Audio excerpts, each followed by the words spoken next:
والمرسلين سيدنا محمد النبي الكريم وعلى آله وأصحابه الطيبين الطاهرين ومن تبعهم بإحسان إلى يوم الدين وبعد. اللهم وفقنا لما تحب وترضاه وأعط لكل عبد منا من الخير ما نواه وصلي وسلم وبارك على سيدنا محمد ومن والاه. So we try not to hold you much tonight as the weather is not that good, so we give you time to drive safe, back into your home. But if you have any questions, please, go ahead. Ala barakallahi subhanahu wa ta'ala. So, bismillah. Use the mic. السلام عليكم. عليكم السلام. عبد الله محمد الحسن. أهلا وسهلا. السؤال بالنسبة لصلاة الجمعة خاصة في نورث أمريكا هنا، الإمام بيعطي خطبتين أو ثلاثة وبيصلي بالمجموعة، يعني ما حكم الصلاة الثانية أو الثالثة بالنسبة للإمام؟ والشطر الثاني من السؤال، لما تذكر الصلاة على الرسول صلى الله عليه وسلم والسلام على أصحابه، هل يعني فرضا لازم تذكر الأربعة الخلفاء بالاسم ولا كلهم تحت هذا؟ نعم. طيب. So the first question, the brother asked about some ahkam related to Friday prayer. And before answer his question, I would like to share with you something personally that years back I gathered some scenarios that related to Friday prayer.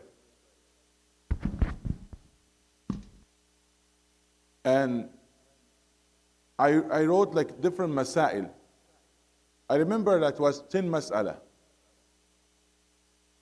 One of the mas'ala that you have multiple Fridays in the same masjid, in the same place. Other mas'ala about praying before zawal. Another one, a traveler imam. It's not a resident imam that leading the salah. The other one, it's an imam leading multiple prayers and offering Salat al-Jum'ah in a place that's not a mosque. It's just a rental place. For one time they pray just Jum'ah, or just every Jum'ah they pray in that place, and they're not offering the 5 daily prayers in that place. And many other masail I presented to my shuyukh, my teachers. And subhanallah, these masail are common in the West. Like for example, there's no limit on the numbers of those attending Jum'ah, and sometimes people 2 with the imam, they offering Salatul Jum'ah in some areas. So I presented these questions to my teachers. And most of these masail, they said, this is not valid, this is not valid, this is not valid, it's not acceptable, this is not right. And one of them, maybe who looked at the 10 of them, he said maybe one of them, it's fine. So the fiqh, when you're talking about fiqh, the masail are taking different different hukum and different ruling, that when you change, the environment. So different environment, there are different rules. And that's something the scholars agreed upon. Because some of them, they only consider one fiqh and one school of thought, and they're not considering the others. Like, in our back home, either they study just Maliki or Shafi'i, or they study maybe just Hanafi, whatever. Fiqh, that's one thing. And other masail, they are not familiar with. It's not common practice to them. إذن تتغير الفتوى بتغير الزمان والمكان والحال. The fatwa and the ruling that might change, the verdict that might change because of the different time, different place, and different people. Imam Shafi'i himself, when he moved to Egypt, he gave different answers for the exact same matters that we were asked when he was in Iraq. And that's why they called it Madhab al-Shafi'i al-Jadid, al-Madhab al-Jadid, the new fatwa. Why all that change? It's the same person. When he was giving the fatwa, when he was in Iraq, he was giving different fatwa, different when he moved to Egypt. And some scholars, they count that around 12 mas'ala or so. Because they're changing the bi'ah, the environment, changing the culture, changing many other things. And there is element in the fatwa that might be changeable.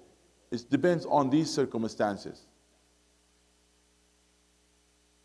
So we differentiate between al-hukm al-shar'i wal-fatwa. So the fatwa sometimes and ruling that might change from one place to the other. In the past, you can say almost the scholars agreed that should not be multiple Jum'ah in one village or one city. Especially Imam Abu Hanifa is very strict with that. It should not be more than one Jum'ah. Even all other masajid, according to him, should close at the time of Jum'ah. They go only to one Jama', one a big mosque or the mega mosque where they offer Salatul Jum'ah. So all people in the city, they come for Ijtima', for Jumu'ah. Nowadays, like you find almost every masjid, they have one Jum'ah and actually maybe multiple Jum'ahs because of the crowd and the accommodation. Okay. So, is it fine? It might be not fine, some of Masail according to one fiqh. But considering the other fiqh, and considering the darura, necessity or the need, then in that case, it might be acceptable. I give you one opinion. Now, if we are talking about the numbers, how many one attended Fridays? According to Imam Al-Shafi'i, it should be minimum of 40 people. According to Imam Malik, it should be minimum 12 people. Now, considering this opinion of Imam Malik and Imam Al-Shafi'i, it might be some Muslims in some villages or some areas, they were never able to gather that number. And in order for them to offer Salat Jum'ah, they have to travel for 100 miles. So what are they going to do? They're going to miss Jum'ah. They're not going to be able to pray Jum'ah throughout the years. So, in that case, they look at Imam Abu Hanifa, for example, madhab, and his opinion is valid, as each one of them make ijtihad. So considering the other opinion, this to solve a matter, that would be fine. So Imam Abu Hanifa considered like 2 with the Imam, that would be eligible. You get my point? Yes. So in this case, it would be like fine. When I was in Windsor years back, I was the only one given permission to enter the detention center and deliver khutbah there. Maybe others, they never get the permission or they never apply, whatever. So I used to give khutbah in the masjid, and then I would go to the prison, deliver another khutbah with them. Sometimes there's no much options, you will do the second. And there are different circumstances. Now, for example, I prefer, yes, just only one khatib for one khutbah. But it might be some circumstances or some logistic or some regulation that will lead to this. It's better that way. I prefer that you offer Salat al-Jum'ah after the Zawal, because that's the opinion of the majority of scholars. But it might happen because out of necessity, they pray before Zawal.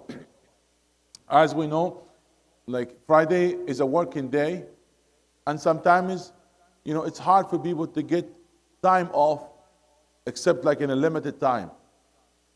Especially students at schools. They have only one fixed time at their lunch time where they can offer Salat al-Jum'ah. And if they miss that time, by the time that they leave the school, the Jum'ah time will be over and there will be time for Asr. So I'm just saying, all of that are acceptable as long as it's supported by evidence and by opinion from great scholars where they called رأي معتبر. وليس كل خلاف جاء معتبرا إلا خلاف له حظ من النظر. Yes, if you're being given the choice, it's better to be in a safe side, just following the opinion that rajih, stronger compared with others. However, sometimes it's not up to you. There are many other circumstances that you have to look at it. So that will be fine and acceptable in that case. Okay. Your second question related to condition of Jumu'ah is there's no condition that you have to specify the names of Al-Khulafa Rashidin Al-Arba'a. There's no condition. And even logically, you think of it, at the time of the Prophet there's no Khulafa. That something came later just to distinguish at the time where the fitna between the Sunni Imams and the other Imams that following other groups. So when they mention specifically the Khulafa, they declare we are following that manhaj. So from the beginning, at the introduction of the khutbah, they follow, that clearly. So is that a condition? No, it's not a condition. It might be that's a habit in some area, in some localities, because there's kind of a tension. So people, they are clear about it.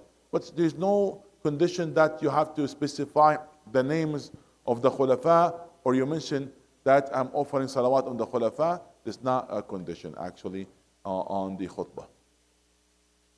Ameen ajma'in. Because all the khulafa will be included in the name of Sahaba. So when you mention Sahaba, that's Sahaba ajma'in, that will be included. That's the khulafa and others. Jazakallah khair. Yes, please. If you have any question, brothers or sisters, or there's any question on the Facebook as well. If somebody following the Facebook, people having a condition. Yes, because people when following the Facebook, they cannot hear you. Use the mic, please. Assalamu alaikum wa rahmatullahi wa barakatuh. To follow up with the question, اللهم صل على سيدنا محمد وعلى آله وصحبه وعلى من والاه. اللهم صل على سيدنا محمد في الملأ الأعلى إلى يوم الدين. كل هذا يجوز مع السؤال اللي سأله أخونا. Yes. الصلاة كما ذكر كثير من العلماء من خصوصيات النبي صلى الله عليه وسلم. ويدخل في ذلك أن تصلي على غيره بالتبعية. بعض العلماء قالوا تجوز على بقية الأنبياء بالاستقلالية، ولكن الحقيقة القول المعتمد أنها من خصوصيات النبي صلى الله عليه وسلم، وتجوز على غيره من الأنبياء والصالحين والتابعين وغيرهم بالتبعية، أي أنك تصلي على النبي صلى الله عليه وسلم وعلى غيره، فهذا من باب الجواز. So the brother asked, is that fine that when I'm saying Allahumma salli ala Muhammad to include others? Yes. As long as you mention the Prophet, you can include others. Because salah, that's one of the specific things that special for the Prophet ﷺ. However, you can offer that to Prophet and include any other person with him. So the Prophet and alihi, the Prophet and sahbihi, and all other anbiya. I hope that will be clear. Ameen ajma'in. Yes. Oh, he has a question? MashaAllah.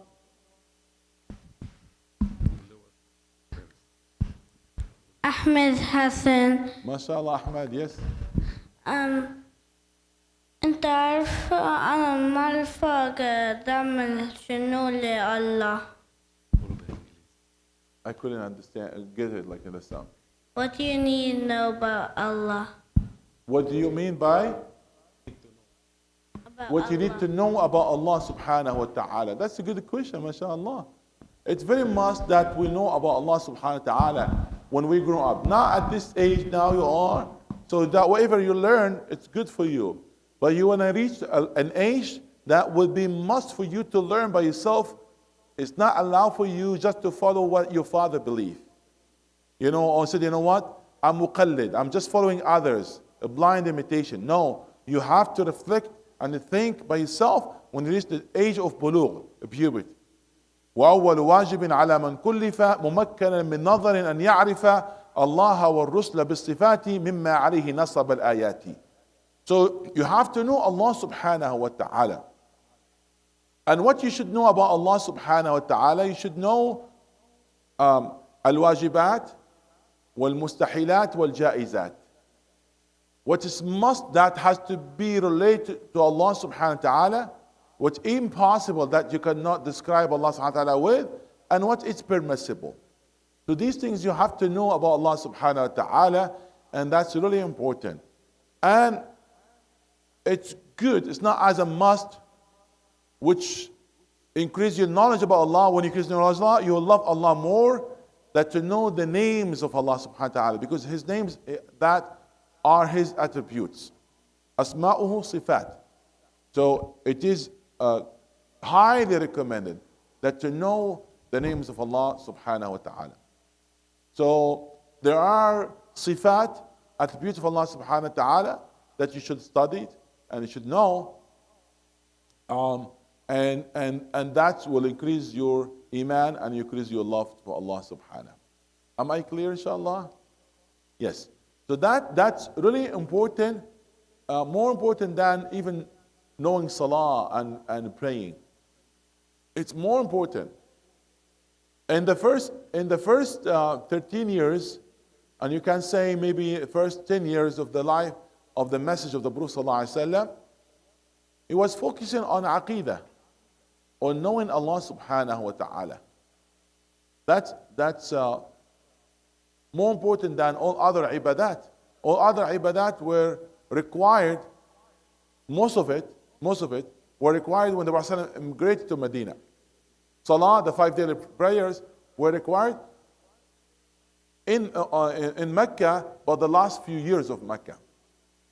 And Siyam and Zakah and all others, Allah subhanahu wa ta'ala commanded us to do so after the Prophet immigrated to Medina. Why is that? Because they need to build their faith and their iman and understanding of Allah subhanahu wa ta'ala. MashaAllah, beautiful question. Yeah, it is. Yeah, speak in the mic, use the mic. Do you have other question? And you need to know about Allah seriously. Yes, inshallah. Inshallah, we will talk about Allah subhanahu wa ta'ala. And inshallah, we'll talk about the aqidah, the Islamic identity, and Islamic manners. That's really important topics. Inshallah, we'll consider to talk, about that at your level. Bi'idhnillah subhanahu wa ta'ala. Inshallah. And I advise each one of you that every single day you study about one of the names of Allah. Every single day you take one of the names of Allah subhanahu wa ta'ala and you study about it. Sit as a family. Maybe you can choose a book or like a series of lectures from one of the scholars, and you can watch it together, have a good discussion about it. It's something really beautiful. As a family, you gather to talk about Allah subhanahu wa ta'ala. Yes.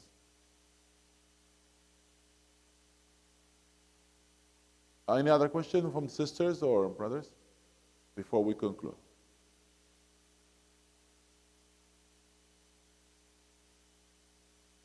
Okay, bismillah.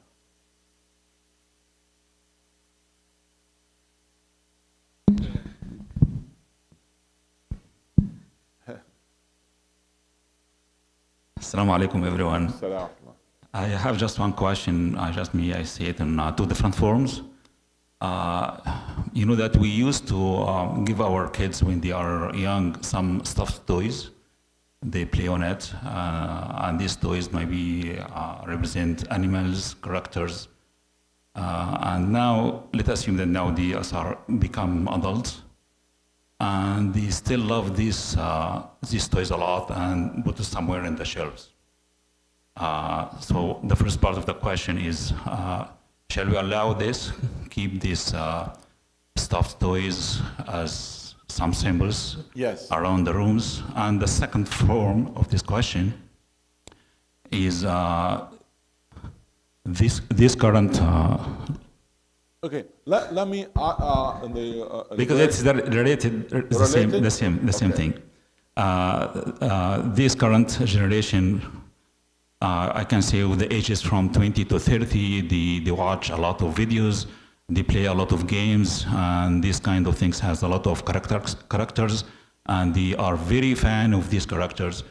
And some of these guys collect all of these characters. It's about 3D prints, like statues, and they may have a big set of such characters and put it somewhere in the room because they love this type of characters. Mm-hmm. So what does Sharia say on this? Thank you. Jazakallah khairan, inshallah. First of all, our heart should be attached to Allah subhanahu wa ta'ala. And Islam is very keen about this. Anything that really being kind of excessive or taking us away from Allah subhanahu wa ta'ala, there's a question about. So even the entertainment, it might be halal, whatever entertainment, but if that will delay us from our duties, then become haram. Okay? Yulhi an dhikrillahi wa an as-salah. Anything that could lead to this. That's why we have to be careful. We have to be careful. Sayyidina Umar, because he was afraid the aqidah of people might be having kind of concern, so he made a command to cut the tree that was mentioned in the Quran when the Prophet take the bay'ah, the pledge or the lead under that tree. That Allah subhanahu wa ta'ala mentioned in Quran in Surah Al-Fatah. لَقَدْ رَضِيَ اللَّهُ عَنِ الْمُؤْمِنِينَ يُبَايِعُونَكَ تَحْتَ الشَّجَرَةِ. So he commanded the Sahaba to cut it. Because he was afraid that people start visiting and going and maybe something wrong will be related to that one. From that aspect, you will see Islam, there are many rules to prevent people, having statues and having all of these and having kind of attachment to it.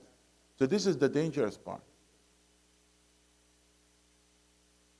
And we should not really have this at the first place. However, scholars are flexible when it comes to the toys of kids as a matter of play for them, and are flexible when they come on the purpose of education. So when you have like something as even 3D shape of an animal or a human for education, for a toy or a game for the kids, they are flexible with that because it has a good purpose in this. So that you can say that exceptional from the main rule.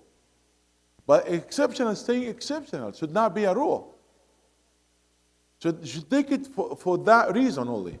Now, when you start decorating your home with these shapes and these animals and these toys, that's defeat the purpose, and that's not in the area of exceptions.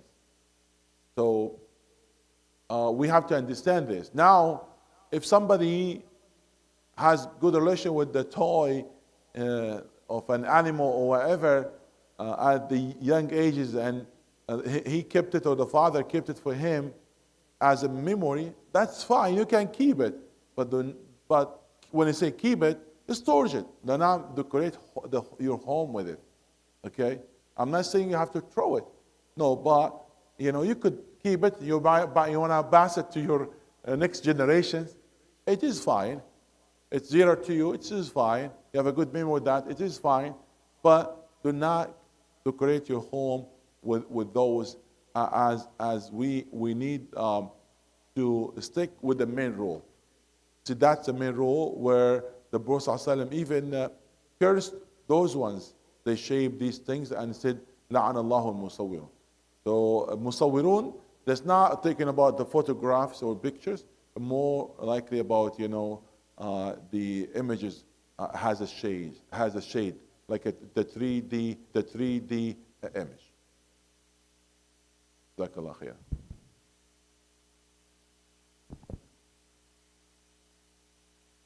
This is the last question. There's another more question. آمين أجمعين إن شاء الله. اللهم علمنا ما جهلنا وذكرنا ما نسينا وفقهنا في ديننا واجعلنا من عبادك الصالحين. اللهم نسألك العفو والعافية والمعافاة الدائمة في الدين والدنيا والآخرة. آمين. سبحانك اللهم وبحمدك أشهد أن لا إله إلا أنت أستغفرك وأتوب إليك.